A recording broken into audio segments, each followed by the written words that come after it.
What's good, beautiful people? It's your main man, Big G, here on Industry Talk, and welcome to Primetime Pod, the hottest information resource outlet for all things entertainment, breaking news, celebrity interviews, and the hot topics of the day.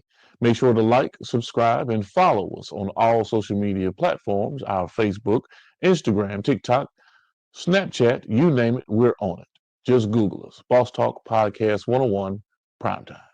Okay. And he got prime time vibe. Make sure you check it Child, why the fuck you think he missing? You say that. And second bill a whole lot. Now I'm not trying to get a little messy with you. Time is money. They go trap. What's good? What's good? What's good, beautiful people? It's your main man, Big G, coming at you all the way live. Today we have a special guest in the building. We're here on Industry Talk, Primetime Pod, and I have the pleasure of speaking with Miss LaShae Speller. How you doing, LaShae? I'm doing great. Thank you for having me. Oh man, it is my pleasure to have you in the room, in the building, sitting down, chopping it up. Because you have such a phenomenal story. We're going to get into that story here in just a little bit. But because my audience doesn't know who you are, and because of who we broadcasting to, want to find out why is Big G talking to LaShae Speller. Let's get into the nuts and bolts of it, shall we? Sure, Because I know sure. you're an author. I know you're an author. I know you're an entrepreneur. And so, who best could tell that story about that than you? Give us a little background about yourself. Absolutely. Well, like you said, I am an author. I write urban fiction. I have been writing forever. It seems like ever since a teenager, it started from songs, poems, short stories, and now I'm writing novels. I have currently three published on Amazon and Kindle, and I am working on my fourth one now. Hopefully, it'll be ready by the end of the month. Fingers crossed. Also, like you said, I'm an Okay, hold on a entrepreneur. second. Hold on a second. Hold on a second. Hold on a second. Mhm. So you can't just speed bump past shit with me. No. See, now I'm Say the that. wrong person. I've got three books. One's on Kindle. No, you got to tell me the name of these. How people gonna know how to get your book, Speller, if you don't let them know? Okay, I have three books, and bam, here go the first one. So give me the name of these books too. Now, come on, now talk to them. Absolutely, absolutely. So let's Hey, start with our series. talk to them like you're trying to sell them something. Not sell, and I am trying to sell them something. So yes, let's Okay, go. come on. Yeah. um, but the first is a series which is called the Cocaine series. Um, Okay. it's it's basically two twin brothers. They were born to a teenage mother. I don't know if you remember our last conversation. I was telling you a lot of my books are relatable to just my life and things like that. But they were born to a teenage mother who passed away, and so the streets raised them. Because then once they became grown men, they also became rivals. And so the stories, it's a three-part book. We're actually finishing up Finally King now. We have Cocaine Kings of Sisters Nation. We have Return of the King. And then lastly, it'll be Finally King. And just check it out on Amazon. Look at the reviews. I promise you, it's a mind blower. I got a very high ranking on that series. Very proud of it. The next book goes to The Beauty and the Beast. It's a little bit more on the erotic side. It's also urban fiction, but we had a lot of sex trafficking incidents going on when I wrote that book. To think about that book, and it kind of leads to two female friends. Basically, they I don't want to call them scammers, um, but they blackmail So men. it's your book. So what would you call it? What are they? Blackmailers? They are blackmailers. Some will call them Okay. scammers, but Okay. just depends on your point of view of the book. But Okay. they end up getting caught up. Karma hit them real quick. One get thrown into sex trafficking, and it's a whole series of drugs, violence, and she actually falls in love with one of her captorers. So um, Mhm. it goes down, but it's Okay. a lot.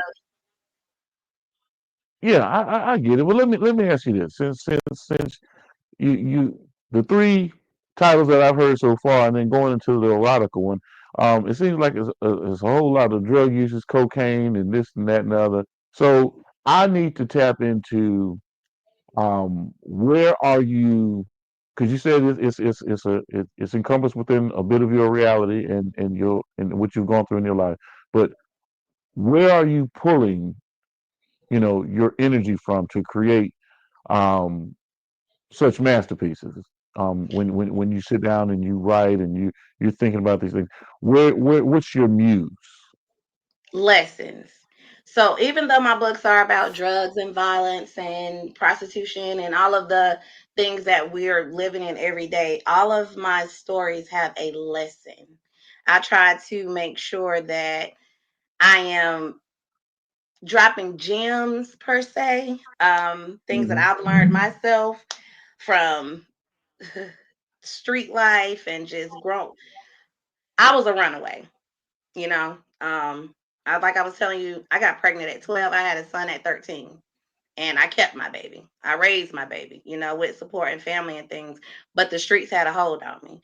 And while I was running away and in and out of juvie and in and out of group homes and training schools and this and that, I saw a lot of things.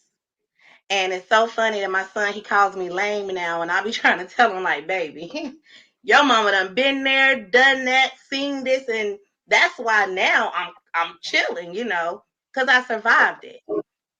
I Well, I, survived I, it. I get it. I get it. So let me jump into it this way then, because you're cascading it as though you are a product of the streets. And you said the streets had a hold on you.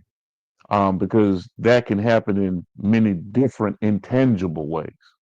So, Mhm. what part of the streets? I mean, was it being caught up, strung out on drugs? Were you a pusher? Were you a prostitute? Were you pimp? Tell me, how were you caught up into the streets and how it had a hold on you? Let's get into that then. So for sure, I was a pusher. I ran away from the group home when I was 15. I did You not want to froze go up back. on me.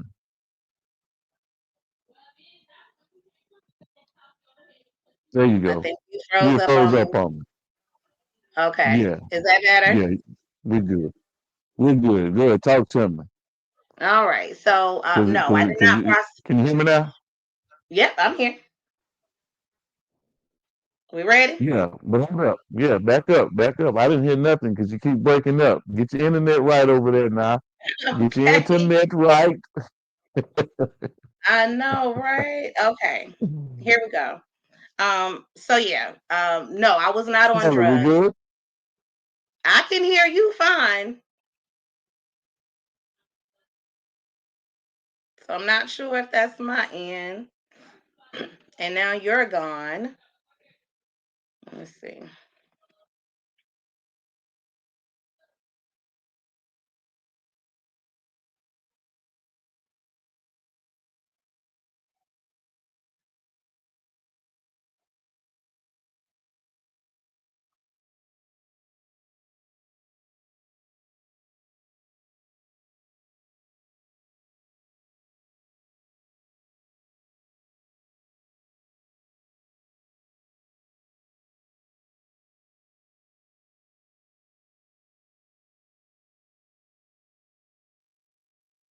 Let's we'll hold on for just a moment. Having a little technical difficulties. Waiting for Miss Speller. We'll get her on here in just a moment. There we go. There we go. We'll catch back up. In the meantime, and in between time, we're about to get into a real in-depth conversation with Miss LaShae Speller and her life and her background. Um, very intriguing story. Very intriguing story. She's having a little difficulty with the internet. I think she was is buffering, so it's coming on back. Um, I can see but you. Let in me. the meantime, in the between time, remember Thursday night we're gonna be at Trios Lounge. We're gonna be at Trio Lounge in Bar Meridian, Mississippi. We will be there tomorrow night. Jay Braswell, Tony G, Lorenzo is coming back. Jamani will be in the building. Drizzy Drake is supposed to be in the building. We're gonna have a good time tomorrow. We'll have a real good time. Um, Look like we got a Now back. I can.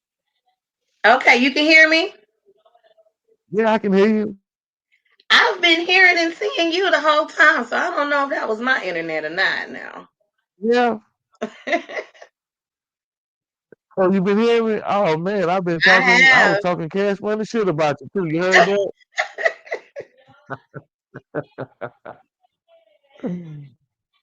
How about now? We good? We are good. Okay, okay, good stuff, good stuff. I don't know what happened. I don't know if that. Anyway, Mhm. I was trying to keep it going, but now guess what? Lights, camera, action, baby. You on? So Like talk to me. camera You say action. you All were a right. true product of the. You're a true product of the street. So get into what you were about to tell me. I want to hear this. So I was telling you, no, I wasn't on drugs, thankfully. I wasn't prostituting, thankfully. But I was definitely with it and I was definitely around it. I was 15 when I ran away from the group home. I did not want to go back. I said there was nothing that was gonna make me go back. And my first night I ran away, I ended up running into an older guy. I'll never forget him. Sometimes God send people to you. And he sent this man to me, and in my mind, I'm thinking he about to try to, you know, he about to try to put me out here. And he didn't actually. Instead, he showed me how to. I'm not gonna say he showed me how to sell drugs. I don't. I'm very careful how I tell my story because I'm not the only one involved in my story. But let's just say he taught me how to hustle. And he never asked for anything. And so that's what was the first thing that got me, I want to say, gullible and naive to the street life because I thought everyone that I ran into would be like that person, and they weren't. So he taught me this skill, and I ended up doing that to get a room, and have somewhere to live. And I am thinking you are gone again. Let me see. Can you hear me? Are you there? Definitely your internet, not mine.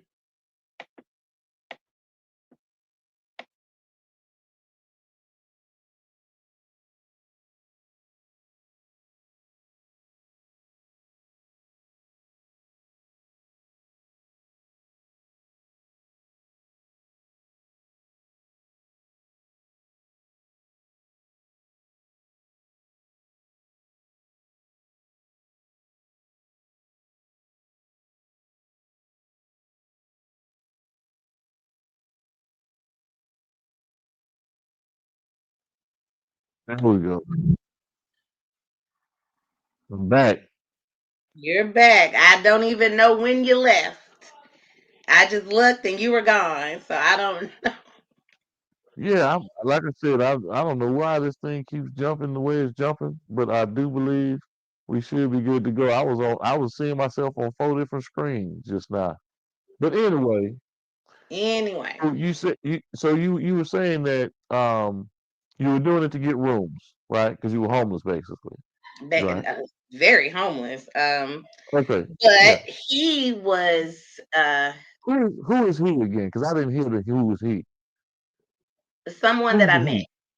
Someone Someone that that you met. I literally, he saw me walking about 12 o'clock at night, and he asked me, he's like, "What are you doing out here?" And first I thought he was, gonna snatch me up or something, but I was like, okay, I'm not gonna be stereotype the guy because he looked at, a little rough. And I stopped and I just told him the truth that I had ran away and I wasn't going back. And he's like, well, you can't be out here. These streets ain't safe. And I ended up going back to his house. and he fed me. He had a wife, Uh-huh. and Yeah. she was really nice as well. And then I can just remember the first couple of days just thinking, they about to do something to me. They about to try to put me on a corner. They about to try to, just all the bad things went through my mind. Because in a group home, you're surrounded by a lot of different girls with a lot of different stories.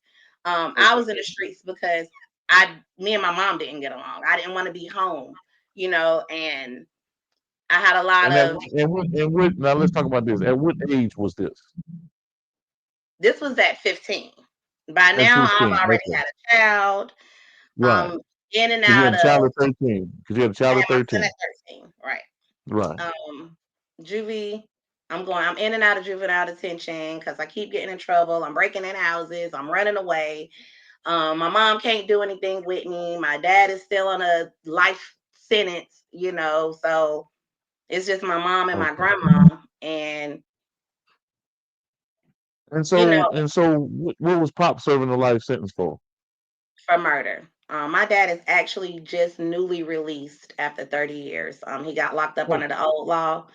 So uh-huh. he's been home for 2 years now. He's also Okay. a writer. So how old were you when he went in? 5. And so at 5 years old, you're registering. You know when dad is missing out of the home, right? At How does 5 that years impact old, you? I'm sitting in the den eating a bowl of cereal. My dad's mug shot pops on the TV. Hmm. I'm saying that he had been shot and arrested. And, my grandma tried to pull me out, but by then I've already heard it. I've Right. already heard what the lady just said. And Okay. I went through my dad's trial with him. I actually had to testify for him because he was on death row. And so Mhm. they were, I had to make some decisions real young pertaining to my father. But luckily, they vacated the death row and they just gave him a natural life sentence. And then again, luckily, he was under the old law. So these last couple of years, just worked hard, real hard to come home, and he finally did. And so now we're all adjusting to that. Okay. So how did that? Because we're still gonna jump into the meat and potatoes of the story. But as a child, 5 years Mhm. old, seeing that, um, how did that impact you mentally? As you had to witness that, you saw it. I can understand why your grandmother's trying to pull you out of the room because you really shouldn't be presented with that in that fashion. If someone's going to tell you, it should be a family member that, hey, this is what happened. But you saw it. So how did that impact you, knowing that you was bad as a little girl, obviously? So, you know how Black families try to protect their children, and unfortunately, they thought lying to me um, was a better option at the time. My grandma told me, "Oh no, he's locked up for shooting a dog."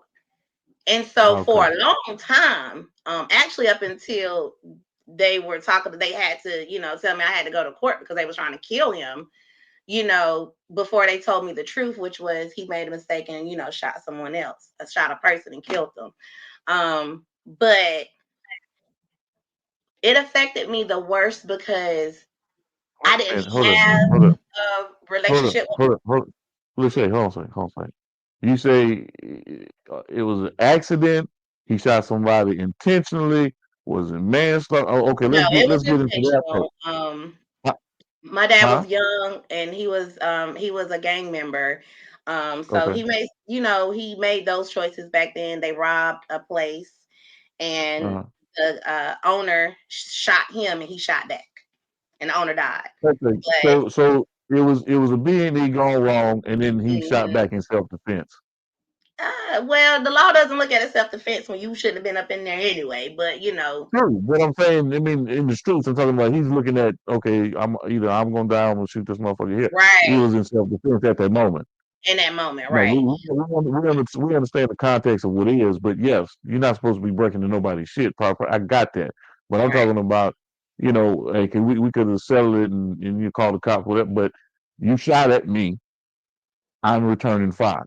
Right. He actually shot him. He Okay, shot him in the shoulder. So he did get okay, hit. And uh-huh. that was also what I heard on the news. But my dad, and even though I was young, like my dad was like, I was already a daddy's girl. So him, and he Mhm. was very in my life. Like I clearly remember many memories with my dad before he got locked up. And when he did get locked up, my entire life changed. Okay. I mean, just So some let's real so let's realizations happened to me. uh-huh. And I'll say this first before I say, me and my mother today have a wonderful, healthy mother daughter best friend relationship. It Uh-huh. did not happen until recently, within the last 10 years. Um, but the realization when my dad left that I was on my own hit, my mom just didn't take to me. Um, I guess like a mother should have. I don't know, whatever her reasons were. I can't speak for that, but she just didn't take to me like a parent. So when my dad left, man, I felt that. Like I Right. did all that parental love, all that, I felt that being gone. And so that kind of that mixed with the stuff I was going through at home, just not nothing I could do was, good enough, and just being a black sheep of the family. I started looking for At what, love. so at what age did it really turn? Because you got pregnant and you had the kid at 13. And Mhm. however anybody might want to view it, let's get into that right quick. Um um how did that happen? Were you just promiscuous? Were you raped? What went on there? So I've had situations, and I don't mean to seem like I don't want to express. It's just like I said, my story isn't always my story to tell, so I'm always careful on how I tell it. By Okay. 12, by the time I got pregnant with my son, I was already out there. Okay. You know what I mean? Like I was already just out there sexually. I was already running away. I was already not listening to nobody. My mama had already told me I was gonna get pregnant before I even got pregnant. My mama told Okay. me I was pregnant before a doctor even told me. Mhm. And Mhm.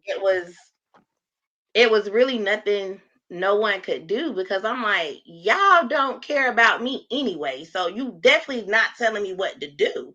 I get more Mhm. love out here with my friends, and as a child, that's how I viewed it. As Okay. I got So let me ask you older, this.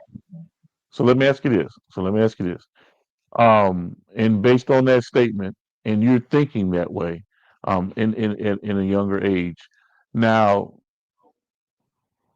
was the individual older, or do you not know who it was that got you pregnant? uh, yeah, I do know it wasn't that type of situation. Okay, Um, so was the we were individual basically much older than you? he was a year older than me. Okay, so y'all were both kids. We were both kids.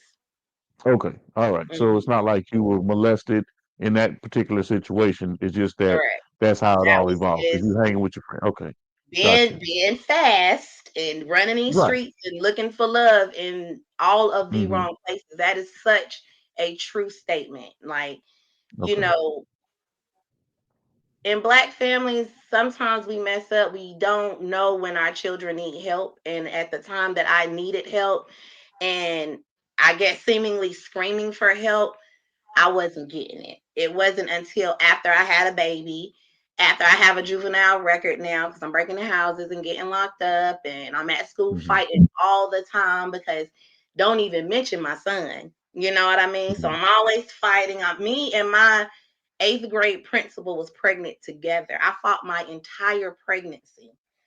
I had him 2 months early for fighting, Hmm. because I was, of course, I'm 12 years old and I'm walking around here pregnant. So, of course, kids were going to be mean. The adults didn't want me hanging with their daughters, which was understandable.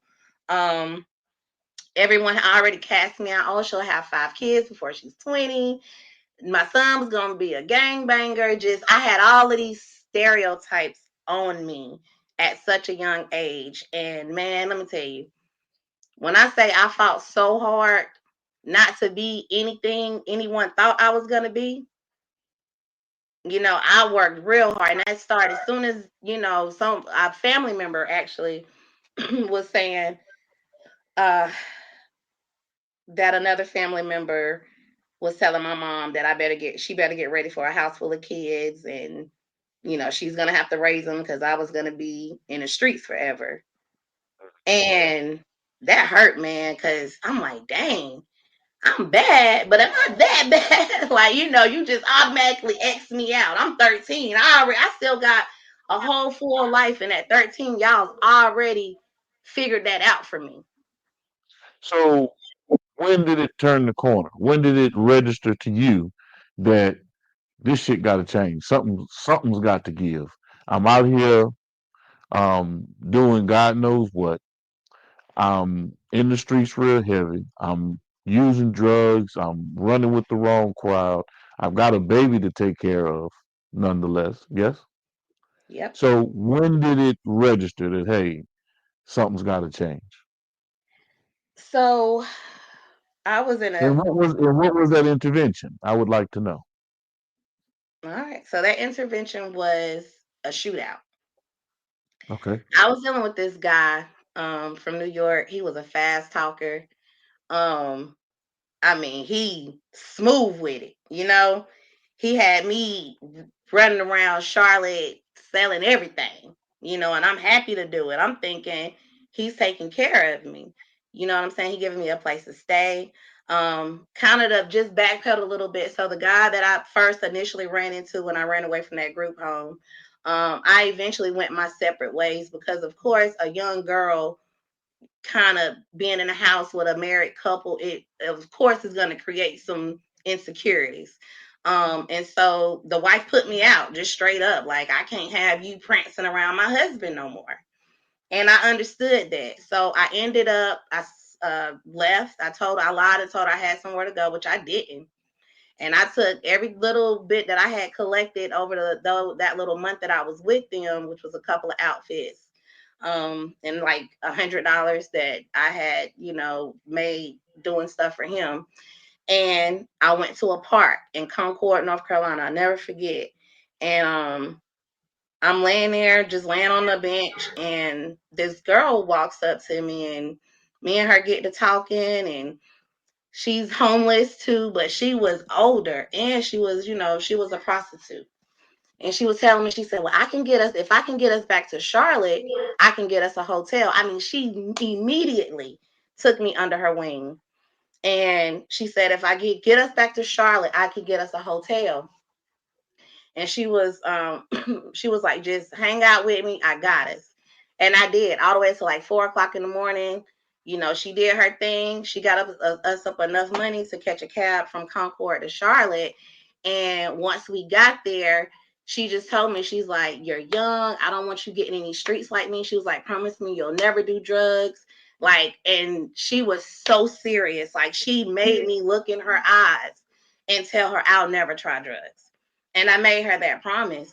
And, for about 2 weeks, she was doing her thing, keeping us a roof. We won't eating much, noodles and McDonald's and stuff, but she was keeping us up, and she was just always, spitting game to me. And so, particularly one morning, I'm hearing a banging on the door. It's the front office, and it's like, your girl didn't pay yet. And I'm like, okay, I'm calling her. She's not answering. I'm like, oh, shoot. I'm thinking she done got locked up. And the next day, I found she was dead. Someone killed her.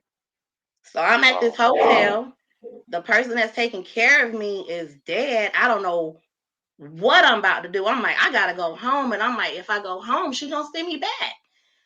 So I'm sitting at the hotel we at. I'm sitting on the steps talking to the neighbors. I done got to know for the little few weeks we was there. And this guy from New York, like I said, he walks up to me, introduces himself, and, oh, I've been watching you, and da da da, and you seem like cool people, and immediately master manipulated the heck out of me, man.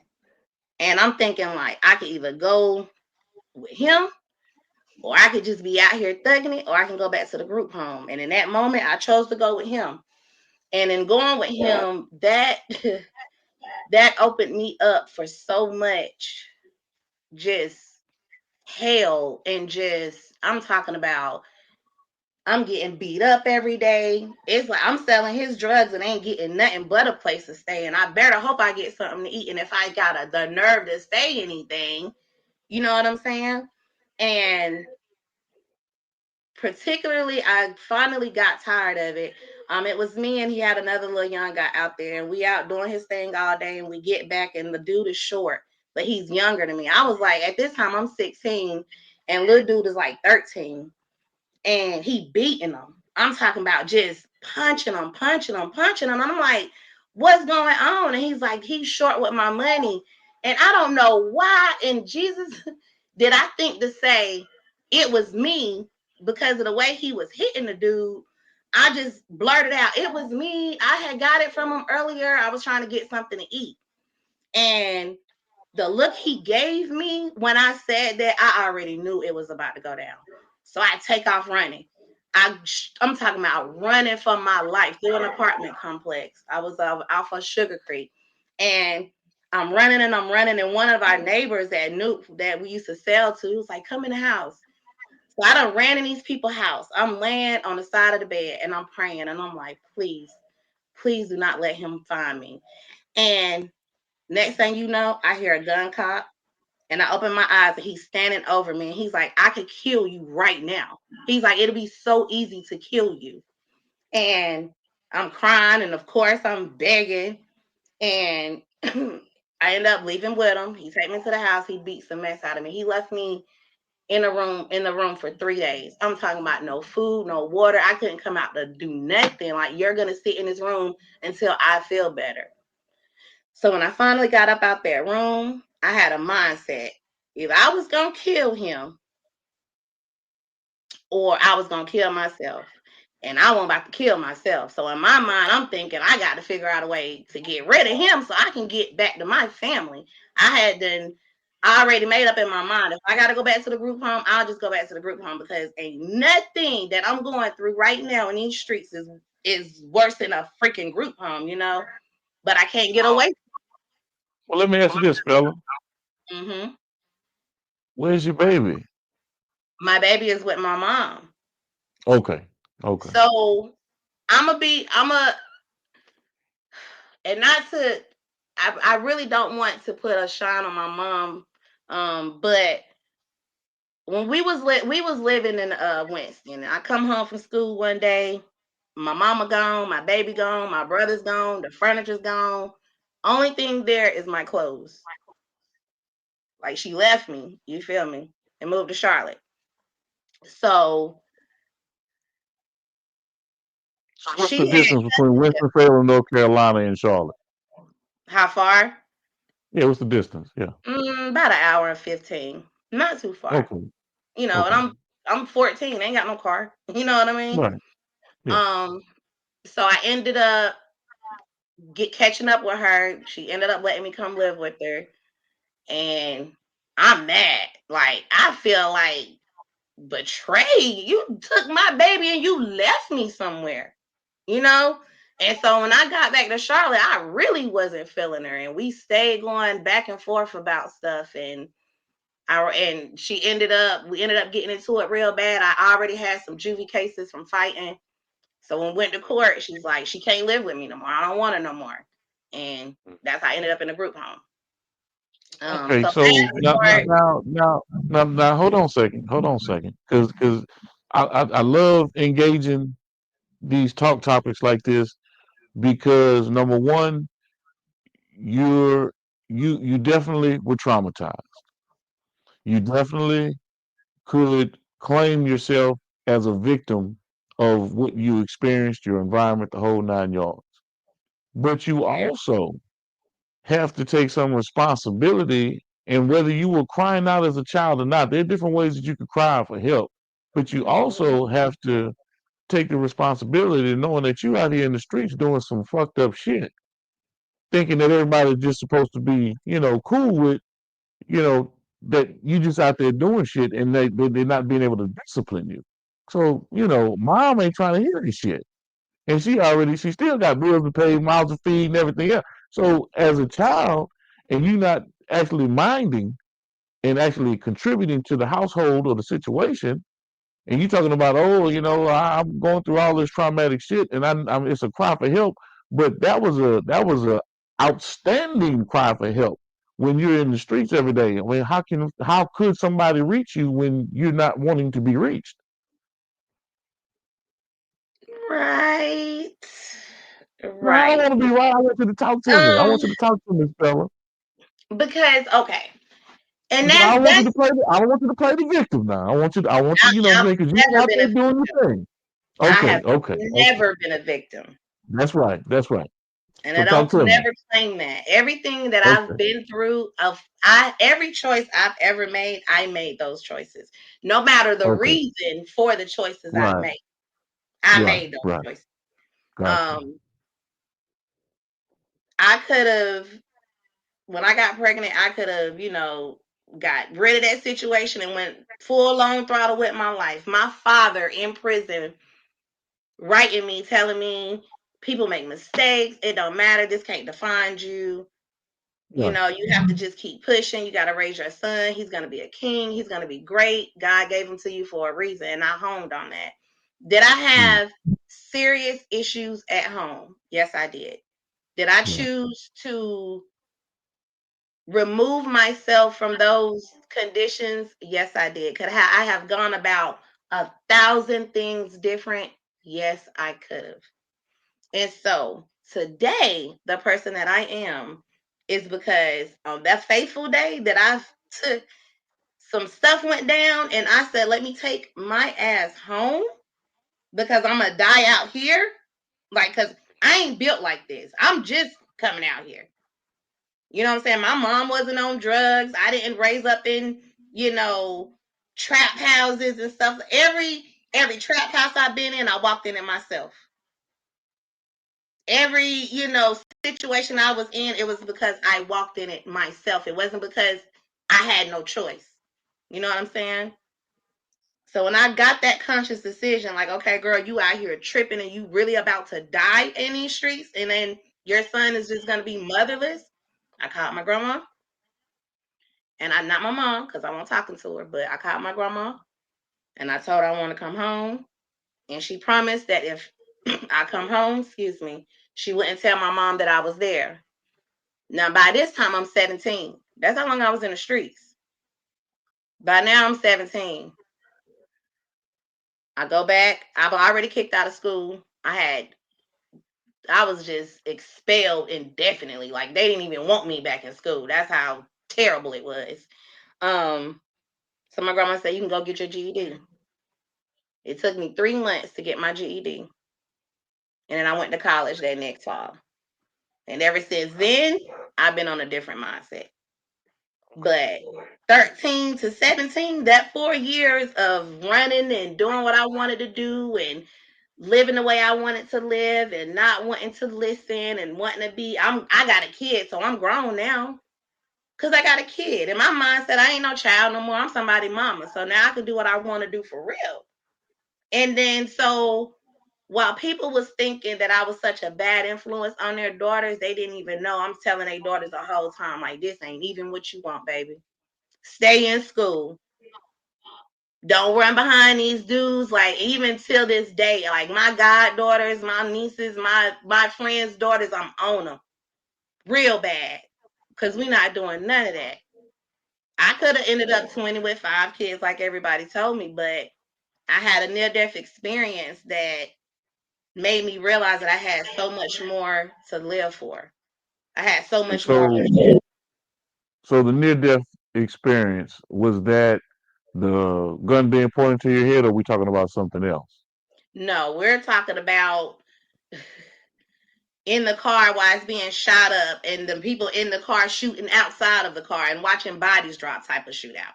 I'm talking about a real Okay, experience. That is what gotcha. made So, me at 2 o'clock in the morning call my grandma and ask her to please come and get me. Let me come home. I cannot do this okay. anymore. So now you have to really give me some insightful tone of what's going on, because what by the grace of God, if not anything else, pulled you out of that situation and not to be hit by any bullets. Right. I'm asking you the question. I mean, did you even think about it that way? I mean, was it something that Absolutely. struck you in terms of, hey, man, a higher power has really put their hands on me and covered me to make sure that I pulled myself out of this situation. I was blessed to be out of the situation because I mean, it sounds like you were hell on wheels. Oh, I was for sure.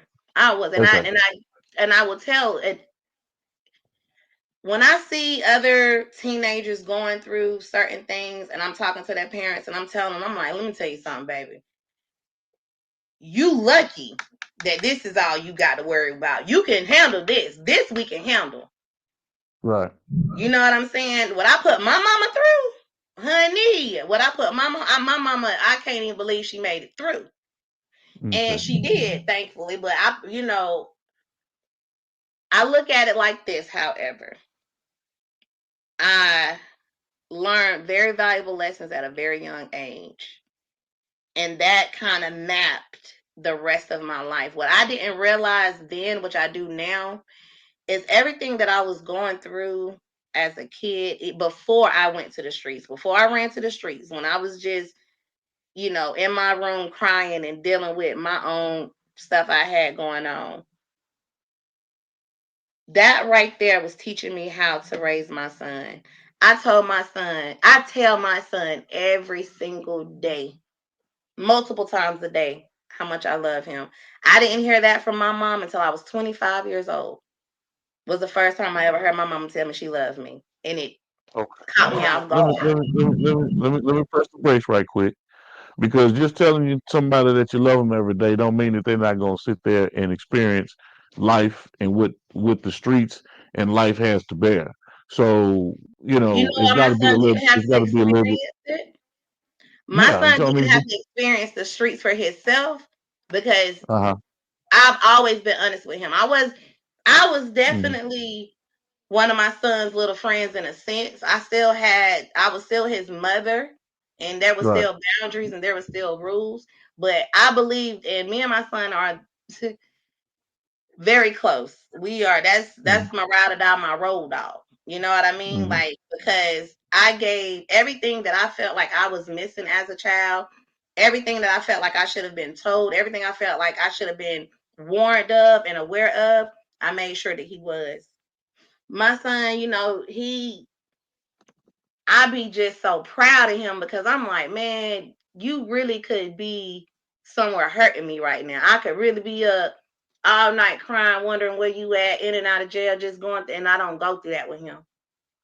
How old is he right now? He's 23. He'll be 24 in June. Okay. He So he he. graduated from middle college. He graduated Mm-hmm. with a high school diploma and a diploma. He didn't have to go to college after high school because he already did it.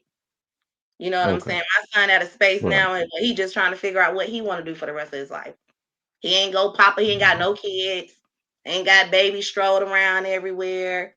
You know what I'm saying? Like, he's a stand up dude, and I take pride in that because I put a lot of sacrifice and I put a lot into trying to change my way. I had to go to counseling.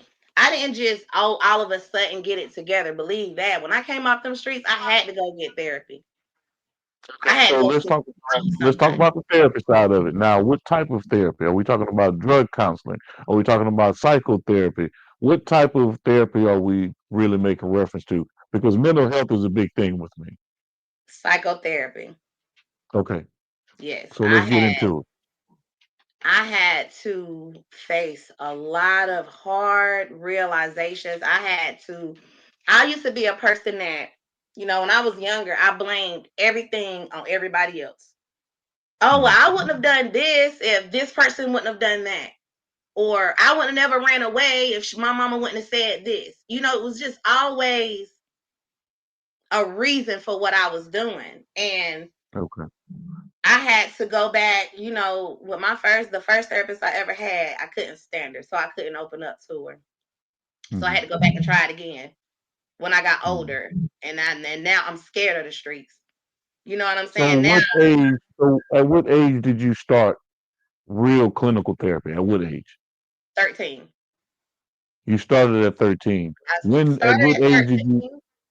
I was Okay. diagnosed with bipolar disorder, Uh-huh. going through stuff like that at 13. But like I said, I couldn't stand her. She would, Okay. me And and then her would have a conversation and she'll go back and tell my mom everything I said. And now me and my mom's arguing. right, So because they're trying to figure it out. You sit there and you already told me that you said you were calling out, you were reaching out. Your therapist is trying to help your mother with the call out and the reach out and the help assistance, and now you're mad at the therapist for actually trying to be the catalyst of some type of evolution to your structure and being deposed as, hey, this is what it's going to take to actually get you back on track. But that's neither here nor there. Let's not talk about that. I want to know at this point, at what age did you have the breakthrough? 17. So at 17, you had a breakthrough mentally and said, okay, give it to me. You had a therapist that actually really reached you at that point at 17. Yes, I did. Okay. Okay. Talk to me. And he was one of the type of therapists where he didn't judge. And I know they're not supposed to judge, but they do.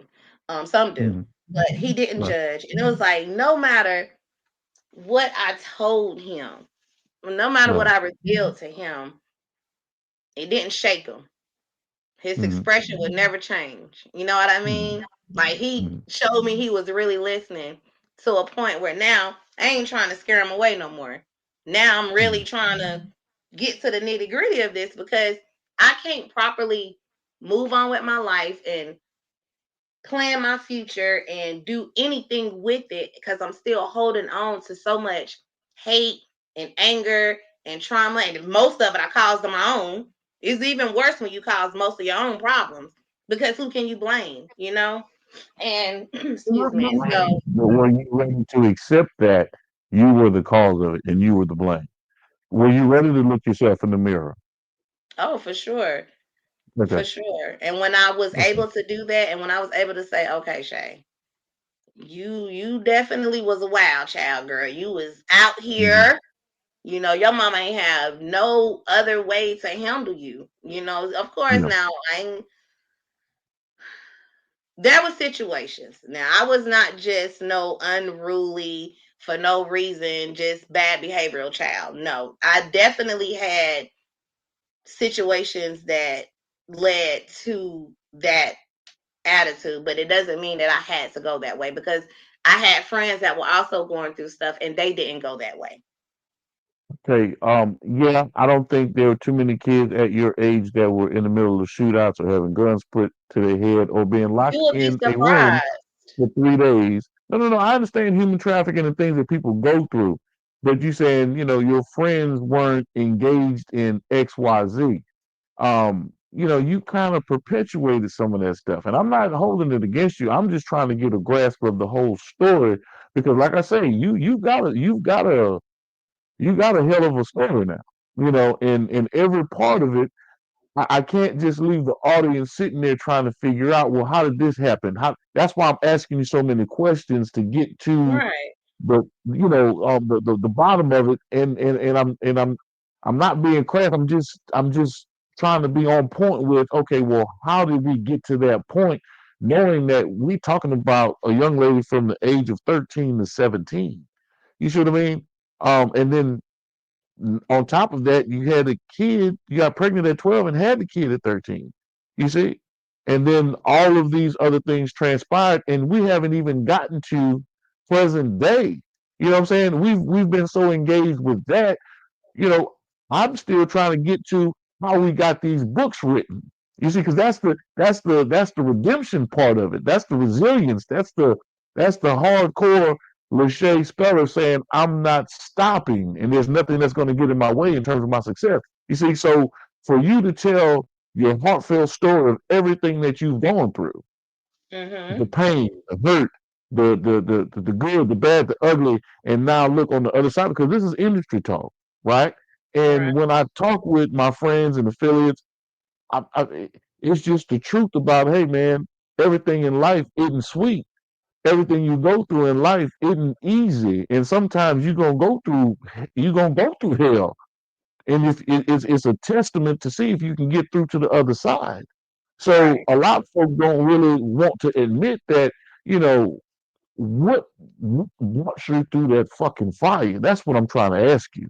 You see what I mean? I mean, outside of being self-determined, outside of knowing that, hey, man, I've got to fight for something, bigger than myself because I have a child that I have to take care of.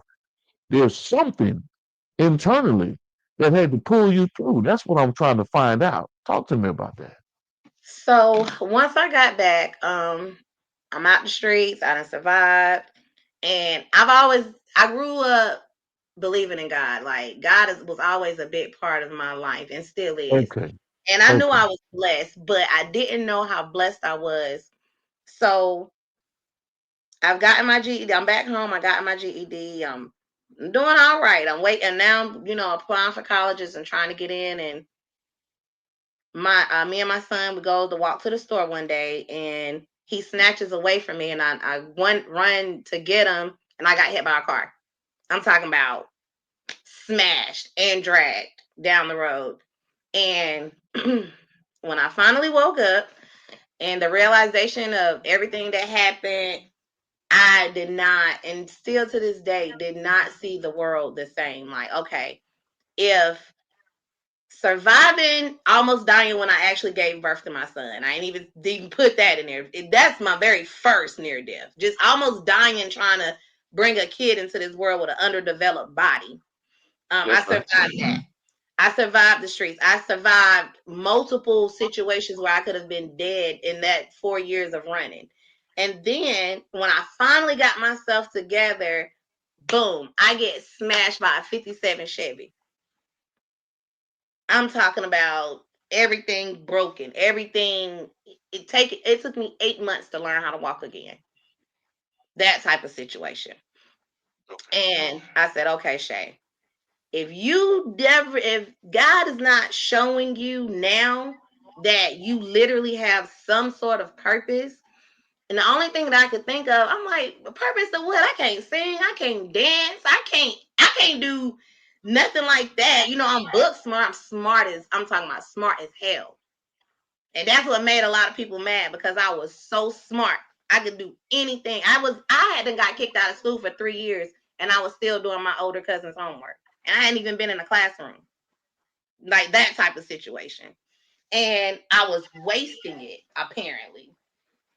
And I'm like, all right, so the only thing I got is my writing. My writing went from literally at 11 and 12 writing songs about my heart feelings from what other people that did to me, to me writing poems about those hurt feelings and how I felt, to, okay, now I'm gonna start writing short stories, but that became on a more fictional side, but just kind of intertwining with things that I had already seen and already learned and already been through. And as I got older, probably around about 20 years old, I took my first hand at writing a book, which was my very first book, Dirty Filthy Love. And I let my best friend read it, and she was like, "Girl, this is what you're supposed to do right here. Like, if you don't know what you're supposed to do, this is it." And she's been like my biggest, like, she literally on me right now to hurry up and finish this book so she can read it. Like, she's always been on me with that and kind of just showing me, like, I don't have to just write for myself. I can write for other people. And so then when I came out with the cocaine series, and that one was actually published, and so many people took to it, I was like, okay, maybe, I could make it an actual business, because I'm telling you, on my laptop, I have about 30 books unfinished, just things that I've just started from just write. I don't write to sell books. I write because at the mind I have these thoughts that I just got to get out. You know what I mean? Like I could see something on Facebook and it'll just give me an idea. You know what I'm saying? And it's just like, that's what I'm supposed to do. I can't think of anything else. Like, I got my other businesses and stuff, but those are things I do that I enjoy that make my money now. Writing is just, it's real personal for me. Okay. So I can appreciate that because you appreciate your artistry. You aren't in it for the money. Um, as it relates to perfecting the craft and expressing yourself. So it's about that expression. Um, so look, Speller, I, Spell. I can't wrap all this up in one interview. I gotta bring you back, man. Real talk, because we only touched one part of your life up to 17, and we kind of dibbled and dabbled as we were progressing a little bit, but there's Right. so much that's wrapped up into that. I want people to know your story. They have to know your story. And then you threw me a curveball and say your ass got hit by a car, 57 Chevy. you you I fucked me up with told that you, one. Daddy. But my son walked away with not even a single scratch. Then So that's a blessing. That's a blessing. But it took you 8 months to learn how to walk again, and mhm. everything that comes with that. Broken bones, body in disarray. Man, look, it is first off, it is a pleasure to meet you because hey, you got something going on, and I want to know what it is.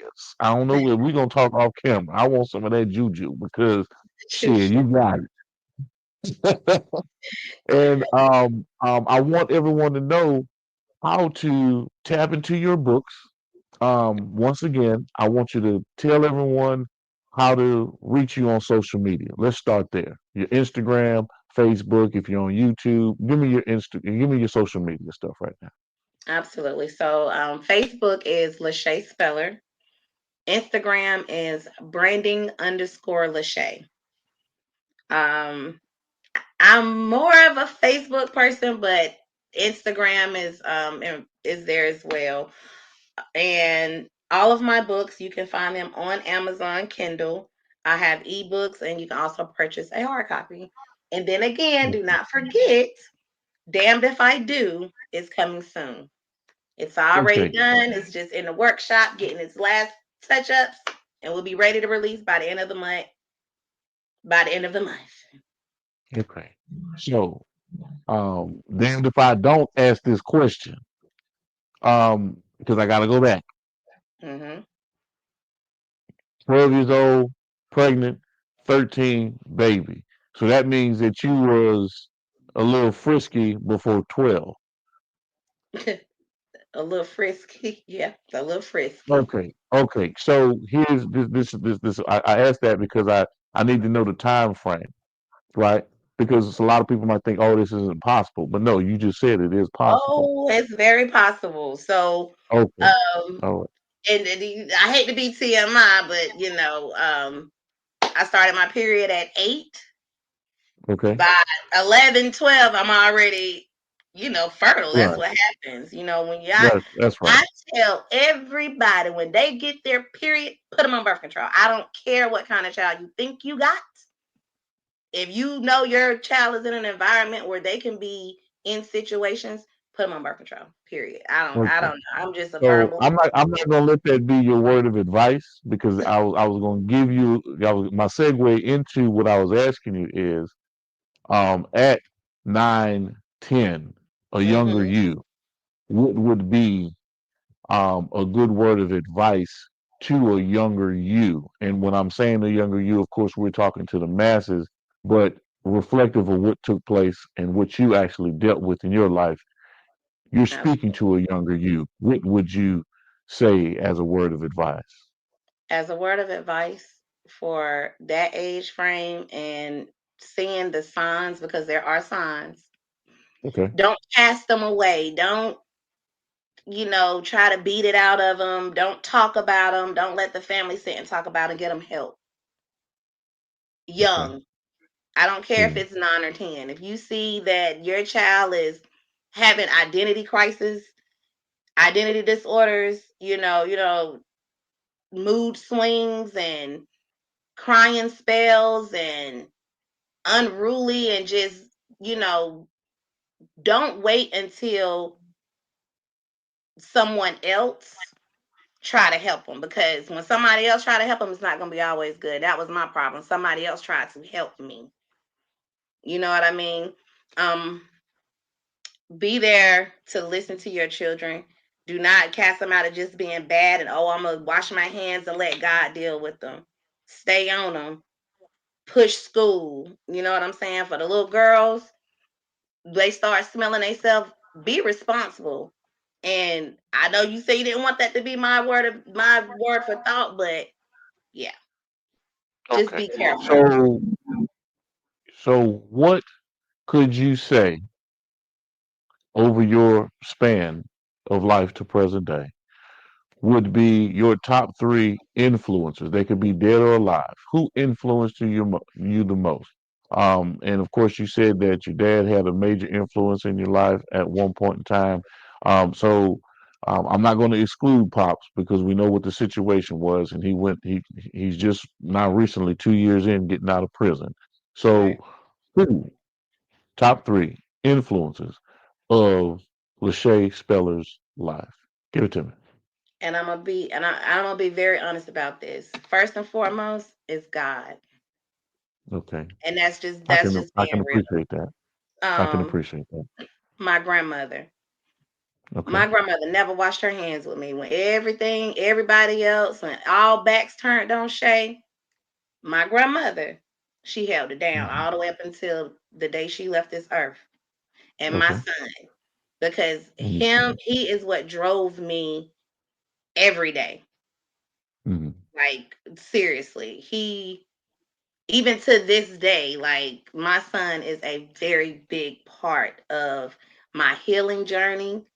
You know what I'm saying? The way I move, the decisions I make, everything's always based off of what was best for him. Once I got to a point where I could see that that was all that mattered. 17, 18, by that time, that was all that mattered, was his well-being.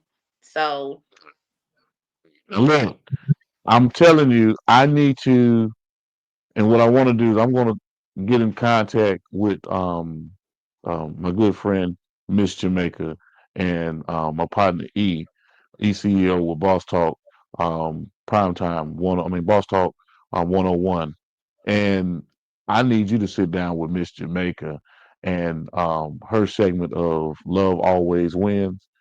Man, I'm telling you, she can, because she can really sit down and evaluate some things with you from a woman to woman perspective that me from a man talking to you, it just seems brash and harsh, and I'm not, being Oh, receptive. Now I'm trying to get to the, we're linear. I'm trying to get to the come on, talk to me, but there's so much other stuff that I've left out because I'm just trying to figure out how in the hell did you go through this shit? You know what I'm saying? From such a young age, and how you jumped into it like that. And I'm just happy you still living to be able to tell me these stories of your life. But that's gonna take a. I can see why you write so many books. You done went through it, Speller. You've gone through it, and I'm going to be the first to tell you that I'm going to go online. I'm going to purchase your books because I want to read these stories. Because now that I know that there are little bits and pieces and caveats of your life, and through our conversation, I'm like, oh, okay, I remember a little bit of that conversation, and we're gonna get into it. We're really gonna get because that's going to give me an opportunity to have more ammunition to really throw at you and talk to you about what's going on with you. Does that make sense? that makes sense. Okay. So now I want to know if you would agree here live while we're talking to come back for a couple more episodes as we dissect the life of LaShae Speller. Is that cool with you? That is cool with me. Okay, I okay. look Because I forward want people to buy, I want people to buy these books. You know what I'm to saying? And the crazy thing is, your life story. If you put your life story into a book, it becomes a bestseller overnight. it may become a bestseller, but it also, I can't say it enough. My story isn't just my story to tell, and I have to trust me. I've sat down. I have Uh-huh. a good bit of my life story written, Duplicate and other people, so to speak. huh? it implicates other people, so to speak. You know what I'm saying? So the Exactly. timing, It's no right? amount of name changing in the world. That could wash that away. And it's some things are better just left unsaid, I, so I feel you, and I'm 100% on board with you on that. Sometimes you just keep your trap shut. Yes, you are 100% correct on that. LaShae, it's been a joy. It's really been a joy, and I thank have to you. thank my man, my main man Terry Allred for connecting us over there in North Carolina, Greensboro, North Carolina. Big shout out to Terry.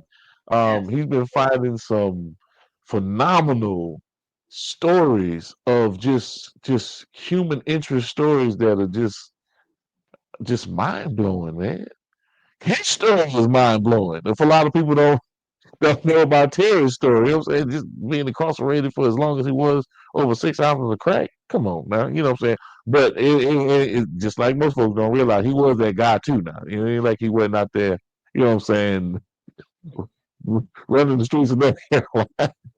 Right. But at the same time, come on. And then to be pardoned by Trump, man, look, Terry got a story. But I appreciate you for being open and honest and being vulnerable enough to express who you are. Because and let the audience know, and this is the first timer for me, because most of the people that I interview, I know them personally, right? Right. So this is over a phone call conversation. This is our first meeting Right. outside of that. And I appreciate you for opening up and allowing my audience to take a step into your world and into your mind and what you've actually experienced and gone through. Well, I thank you and your audience for having me. I look forward to, the next time. Oh, we We can know we come definitely running it back. We definitely running it back. We have some more stuff to pull out of that bag you got, man, because you got a serious bag over there. You back. know. And I'm Yeah. saying that it's all good. You know what I'm saying? It's a good bag, not a bad bag. Now it's a good bag. You know what I'm saying? So we want to pull all of that stuff out of there, and hopefully, um, it gets into the right places and spaces, and people chime in and go buy that book. Go buy Go them buy that books. book. Go buy those Yes, books. that's right. Absolutely. All three, and we got another one on the way. And another. Yes, indeed. I appreciate you, Speller. And hey, it's been another great episode of Industry Talk here on Primetime Pods. And as always, it's about health, wealth, and wellness. Yes. You've been locked into another great episode of Primetime Pod. Major salute to our guest. And remember, ain't no time like primetime. This is your main man, Big G, with Industry Talk. And remember to like, share, and subscribe to our network, Primetime Pod. And as always, beautiful people, it's about health, wealth, and wellness. Don't want to do shit. Prime time vibe. Make sure you check it Got a lot of fluff to think he missing. He say that. out. Yeah, and Centerville a whole lot. No. Now I'm not trying to get a little